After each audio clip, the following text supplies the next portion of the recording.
2020 ഞാൻ വരാനുണ്ടായ സാഹചര്യം ആദ്യം ഞാൻ പറയാം. ഇവിടെ കൂടെ നിൽക്കുന്ന അനിയന്മാരെ എനിക്ക് 2 മിനിറ്റ് തരണം. നിങ്ങളെ കാണുവാനും നിങ്ങളോട് 2 വാക്ക് സംസാരിക്കുവാനാണ് നമ്മുടെ ഈ സ്ഥാനാർത്ഥി ഇവിടെ എത്തിയിരിക്കുന്നത്. അപ്പോൾ കൊട്ടാരക്കരയിൽ UDFന്റെ സ്ഥാനാർത്ഥിയായിട്ട് മത്സരിക്കണം എന്നുള്ളത് എൻ്റെ ഒരു ആഗ്രഹമായിരുന്നു.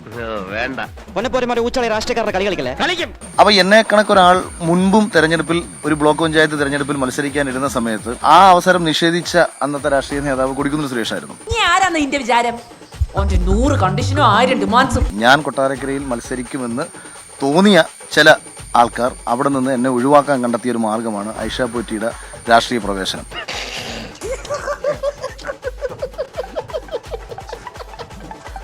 ഈ കോൺഗ്രസിന്റെ ദുർബലത, കോൺഗ്രസിനുള്ളിലുള്ള വ്യക്തിബന്ധങ്ങളൊക്കെ മുതലാക്കിക്കൊണ്ടും ഒരു സ്വതന്ത്രനായിട്ട് മത്സരിച്ചു കഴിഞ്ഞാൽ എനിക്ക് അവിടെ മാന്യമായ ഒരു വോട്ട് അവിടെ പിടിക്കാൻ പറ്റുമെന്നുള്ള എൻ്റെ ചിന്ത ആ സമയത്തുണ്ടായിരുന്നു. ഫെബ്രുവരി 5 ശ്രീ രമേശ് ചെന്നിത്തല എന്നോട് ഏത് മണ്ഡലം അഖിലിന് നോക്കണം, അതായത് കൊട്ടാരക്കര ഇല്ല എന്നുണ്ടെങ്കിൽ ഏത് മണ്ഡലം നോക്കണം എന്ന് പറഞ്ഞ സമയത്ത് നിന്റെ വായിൽ എങ്ങനെയാടാ ഇത്രയും പെട്ടെന്ന് ഇത്രയും വലിയ നുണകൾ വരുന്നേ? ഞാൻ ആദ്യം പറയുന്നത് നിയമം നോക്കിക്കോളൂ, അല്ലെങ്കിൽ പിണറായി വിജയന്റെ തലശ്ശേരി ധർമ്മടം നോക്കിക്കോളൂ എന്നാണ്. അത്ര വലിയ ബന്ധങ്ങളിലേക്ക് പോണോ ശിവൻകുട്ടി? റേഷൻ കട മറന്ന് മണ്ണെണ്ണ വാങ്ങണോ? അപ്പൊ അദ്ദേഹം പറഞ്ഞു, സംഘടനാപരമായി ദൗർബലമുള്ള പ്രദേശത്തൊന്നും പോയി ചുമ്മാതെ ഭാവി കളയരുത്, കാര്യം നിങ്ങൾക്കൊക്കെ മറ്റ് മേഖലയിൽ നിന്ന് വരുമാനം വന്നുകൊണ്ടിരിക്കുന്ന ആൾക്കാരാണ്.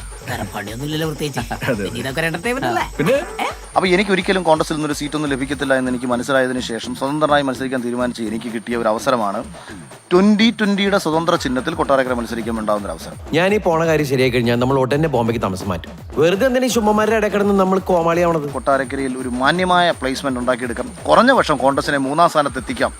ഈ ഒരു ചിന്തയിലാണ് മത്സരിക്കാൻ തീരുമാനിച്ചത്. ഇതാണ് സാബു ജേക്കബ് എനിക്ക് നൽകിയ ഓഫർ. ഇലക്ഷൻ കഴിഞ്ഞ് അവിടെ തോറ്റു ഒരുപാട് നാളായില്ലേ, പിന്നെ ഇപ്പോൾ അത് പറയേണ്ട കാര്യം എന്താണെന്ന് അറിഞ്ഞൂടാ. ആ നട്ടപ്പാതിരക്ക് ഓരോ നട്ടപ്രാന്തല്ലാണ്ട് എന്താ? എൻ്റെ അച്ഛൻ അന്ന് മുതൽ എൻ്റെ അടുത്ത് മിണ്ടിയിട്ടില്ല.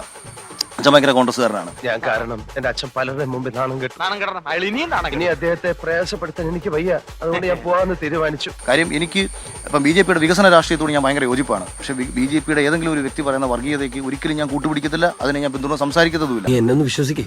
ഇത്രയൊക്കെ ചെയ്ത് നിന്നെ ഞാൻ എങ്ങനെ വിശ്വസിക്കാനാ? അതുകൂടെ പറഞ്ഞതാ.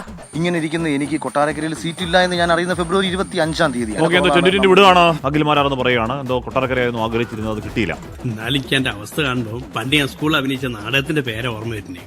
അതേ നാടകം യോഗ ഇല്ല അമ്മണിയെ പായായിട്ട് മടക്കിയാളി നല്ല പേരാ. ഈ ഒരു അവസ്ഥയിൽ എങ്ങോട്ടാണ് ഇവരുടെ ഒരു പോക്ക്?